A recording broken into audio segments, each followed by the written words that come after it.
studied film and even written books about film. It must be brilliant to finally be out there and doing what you've kind of always wanted to do. I was really at the edge of my rope before making this film. I don't know if the desperation of my personal life is reflected in the character's problems, but perhaps. You know, I always wanted to make movies, and since I was a little kid. And I actually got my first job in movies from a British director, Ian Softly. He hired me. I was a computer hacker, and he hired me to be the technical advisor on the movie Hackers with Angelina Jolie. And my job was to hang out with the actors and teach them about hacking. So a young man hanging out with Angelina Jolie, I noticed that she really respected the director. And so that's when I decided I'm going to be a movie director. Now, what I didn't know was that it's impossible to become a movie director. And you know, there's only about 100 directors that work, and one must die before a new one starts. So it's really very, very competitive, and I really, really wanted to make a film, and I thought, you know, if they would just give me a chance, I could show them what I could do, right? Now that started early on, and when I was young, I would have shown them something terrible, and they would have thrown me out. So it did take a while to get here and to get to this point, but it was a determination and a passion, and a part of madness. So I was considering homicide and suicide and law school, not particularly in that order. But you know, thankfully Richard Gere took a chance on this script, and we were able to make the film. So how important was Richard Gere's kind of involvement in this and getting everything kind of made and getting perhaps the funding and everything you needed?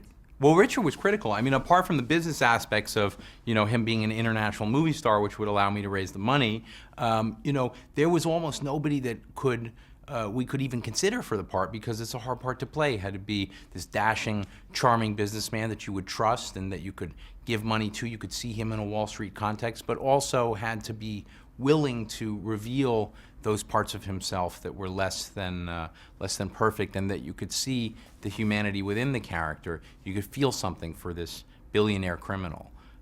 So that was a tall order, and you know, he was custom made for it. I mean, there really are very few actors who could have played this role, because he is quite cold and quite shady, but Richard Gere is kind of effortlessly kind of charming, isn't he? Yeah, I mean, I think, you know, even beyond, you know, being, we never wanted to make a film about Bernie Madoff or some type of sociopathic con operator. You know, we wanted to do more in the Shakespearean paradigm of a good character, you know, who lost his way. You know, early on, I actually, believe it or not, read King Lear. And I saw, you know, this fallen man. He just made errors in judgment. His ideas of himself became too big. And so, you know, I thought Richard really did a great job showing that. And I feel an emotional attachment to the movie character. I feel bad for a rich villain who's using people. It's weird how movies work, you know. Somehow you want the lead to win, almost, no matter how low he'll sink. I mean, because Richard Gere was, I'm assuming when you were kind of growing up, he was obviously a household name. Did you ever envisage one day you could be working alongside him? You know, did you ever have to pinch yourself?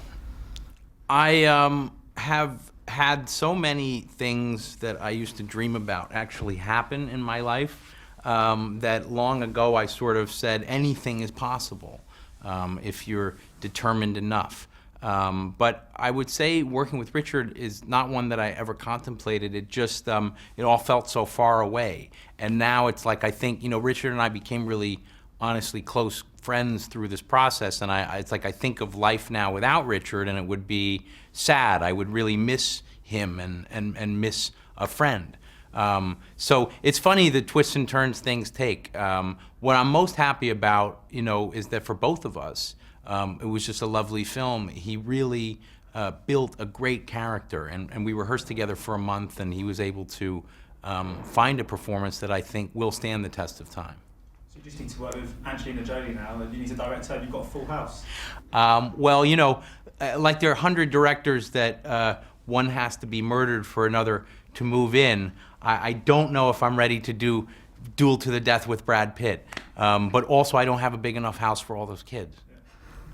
And my final question very quickly, I just wondered about the shift in tone of the film, because in the first kind of 15-20 minutes, he's kind of sort of moves along, and then suddenly it just takes a big turn and gets quite dark.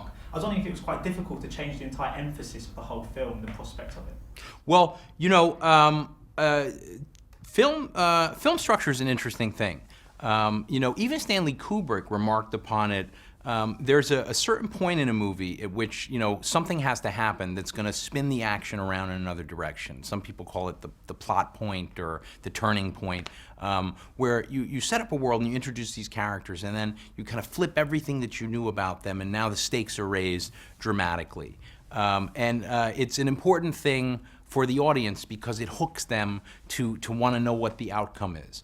And you know, it can be used and misused in a film. So as a director, the job really is to find that balance in the editing room. You know, I'd say our turning point happens maybe minute 23 or 24. Well, when I wrote the screenplay, it didn't happen until minute 38. So we do early cuts of the film, and you know, people be getting their popcorn or going to the bathroom, and you know, you can kind of feel it in the room. They like start to like, So then you're like, okay, let me go back in. We got to tinker. We got to edit down, and you shift the tone, you shift the pace until you find a balance. And I'll never forget. I don't want to give away what happens, but we were in Sundance in the first screening. The moment you're talking about comes up.